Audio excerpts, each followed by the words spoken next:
อ่ะตอนนั้นที่ได้มาถ่ายคลิปเทื่อนึงเนาะถ่ายคลิปเทื่อนึงให้ทุกท่านได้รับชมว่าถมดอนมาอยู่บ้านใหม่พอดีขี่รถกายมาได้มาอัปเดตให้ทุกคนได้รับชมเนาะก็ถมไปได้หลายเติบแล้วถมไปได้หลายเติบแต่เมื่อนี้คือไปเฮ็ดเวียกมาจากนะเห็นรถจอดเต็มแย่นั้นไปพูนไปฝั่งไทยไปอาณาฝากอานันต์ฝั่งไทยบันใหม่เด้อ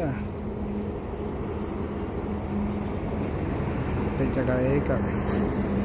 ติดตามนำกันเนาะแล้วเสียอัปเดตใหม่ให้ทุกคนได้รับชมเนาะ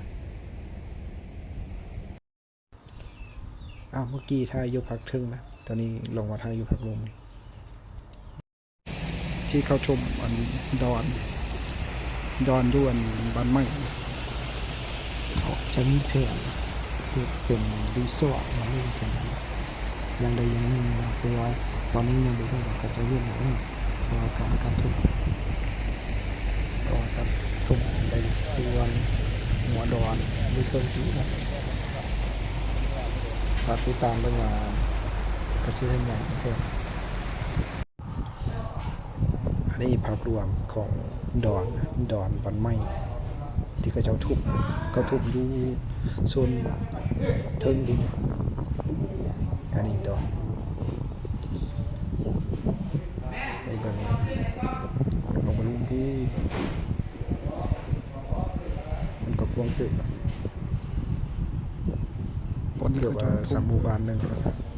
ข้ามไปในวันฝักนั้น